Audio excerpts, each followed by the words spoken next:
آج ہم ایک ایسے حکمران کے بارے میں بات کریں گے جس نے تقریباً 25 سال تک عراق پر حکومت کی اور پھر پوری دنیا کی توجہ اپنی طرف کھینچ لی۔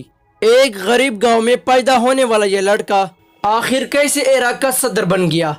اس نے امریکہ جیسے سپر پاور کو بھی چیلنج کیا اور اپنے خون سے قرآن پاک لکھوایا، اور پھر ایک وقت ایسا بھی آیا کہ یہی شخص اپنے اقتدار سے محروم ہو گیا اور وہ اپنی طاقت کے نیچے آ کر گر بھی گیا۔ کیا وہ ایک ہیرو تھا؟ کیا وہ ایک ظالم حکمران تھا؟ یا پھر تاریخ کا ایک ایسا کردار جسے دنیا کبھی مکمل طور پر سمجھ نہیں سکی؟ یہ کہانی ہے صدام حسین کی، ایک ایسا نام جس پر آج بھی دنیا بھر میں باتیں ہوتی رہتی ہیں۔ آج ہم صدام حسین کی پوری زندگی کا سفر جانیں گے، شروع سے آخر تک۔ میرا نام ہے ہارون اور آپ دیکھ رہے ہیں ہمارا یوٹیوب چینل۔ اگر آپ کو تاریخی ڈاکیومنٹری پسند ہے تو ہمارے یوٹیوب چینل کو سبسکرائب کرنا مت بھولے۔ آئیے شروع کرتے ہیں۔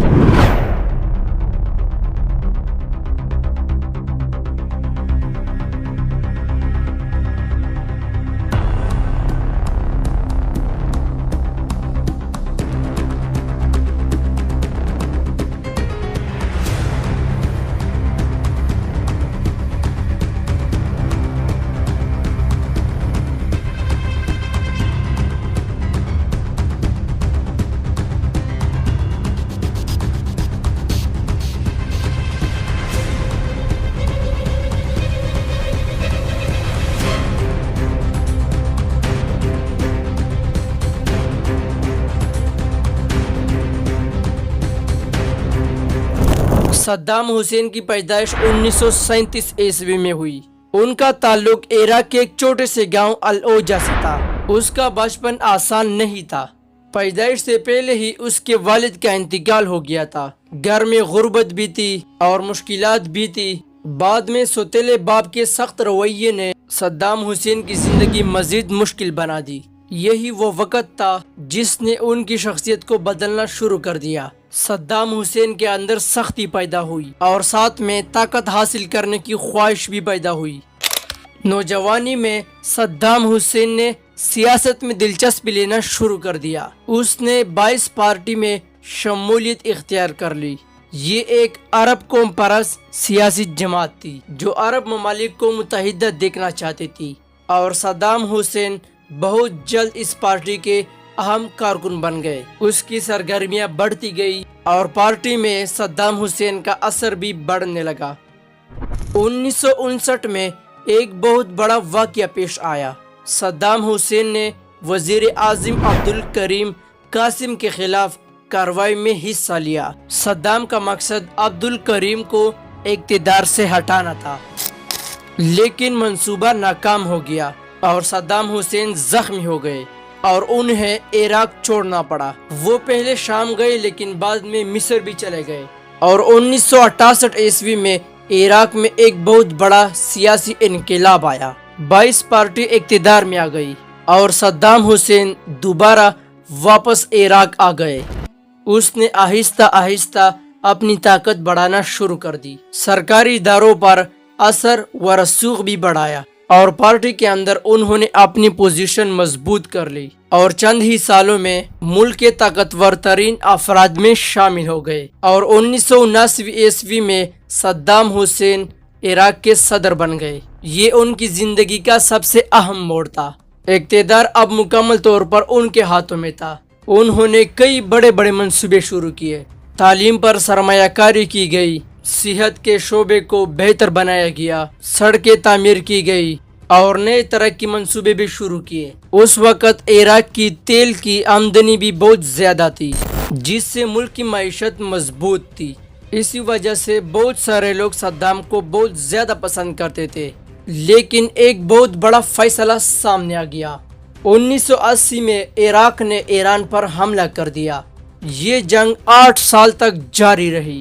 دونوں ممالک کو بہت بھاری نقصان اٹھانا پڑا، لاکھوں لوگ مارے گئے، کروڑوں لوگ اس جنگ سے متاثر ہوئے، اور اربوں ڈالرز خرچ ہو گئے۔ جنگ کے اختتام پر کوئی واضح فتح سامنے نہیں آیا، لیکن اس جنگ سے عراق کی معیشت کمزور ہو گئی۔ جنگ ختم ہوئے صرف 2 سال ہی گزرے تھے کہ صدام نے ایک اور بڑا فیصلہ کیا۔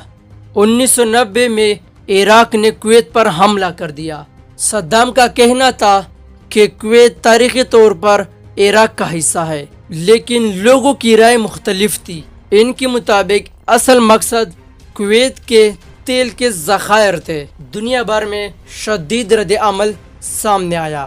امریکہ نے بین الاقوامی اتحاد بنا لیا اور عراق کے خلاف فوجی کارروائی شروع کر دی۔ چند ہی ہفتوں میں عراق کے فوج کو کویت سے نکال دیا گیا۔ یہ وہ وقت تھا جب امریکہ اور صدام حسین کی دشمنی کھل کر سامنے آ گئی۔ 1990 کی دہائی میں عراق پر سخت اقتصادی پابندی لگا دی گئی۔ معیشتیں کمزور ہونے لگی، عوامی مشکلات بڑھتے گئے، روزمرہ زندگی متاثر ہونے لگی۔ پھر 11 ستمبر 2001 آیا۔ امریکہ پر دہشت گردی کے حملے ہوئے۔ اگرچہ عراق کا براہ راست کردار ثابت نہیں ہوا تھا، لیکن امریکہ نے عراق پر الزامات لگائے کہ عراق کے پاس خطرناک ہتھیار موجود ہیں۔ دنیا کے ناظرین ایک بار پھر عراق پر جم گئے۔ 2003 میں امریکہ اور اس کے اتحادیوں نے عراق پر حملہ کر دیا اور چند ہی ہفتوں میں بغداد پر قبضہ ہو گیا اور صدام حسین کی حکومت ختم ہو گئی۔ لیکن ابھی بھی ایک سوال باقی تھا کہ صدام کہاں ہے؟ کئی مہینوں تک صدام حسین کو تلاش کیا گیا۔ پھر دسمبر 2003 کو امریکہ کی فوج نے صدام حسین کو گرفتار کر لیا اور یہ خبر پوری دنیا میں پھیل گئی کہ صدام حسین گرفتار ہو گیا ہے۔ گرفتاری کے بعد صدام حسین پر مقدمے چلائے گئے، اس پر انسانی حقوق کی خلاف ورزیوں کے الزامات لگائے گئے۔ عدالتوں کی کارروائیاں کئی مہینوں تک جاری رہی۔ دنیا بھر کے لوگ اس مقدمے پر بات کرتے رہے اور آخر کار عدالت نے اپنا فیصلہ سنا دیا۔ عدالت نے صدام حسین کو سزائے موت سنائی۔ 30 دسمبر 2006 کی صبح صدام حسین کو پھانسی دی گئی اور ان کے موت کے ساتھ ایک طویل سیاسی دور ختم ہو گیا اور ان کا نام آنے والے کئی سالوں تک زندہ رکھا جائے گا۔ ویڈیو دیکھنے کا شکریہ۔ اگر آپ کو یہ ڈاکیومنٹری پسند آئی ہے تو ویڈیو کو لائک کرے اور چینل کو سبسکرائب کرے اور ساتھ میں بیل آئیکن لازمی سے دبائے تاکہ اس طرح کی اچھی ڈاکیومنٹری ویڈیو سب سے پہلے آپ لوگ تک پہنچ سکے۔ تو ملتے ہیں کسی اور اچھی ڈاکیومنٹری ویڈیو میں، تب تک اپنا بہت سارا خیال رکھیے گا۔ اللہ حافظ۔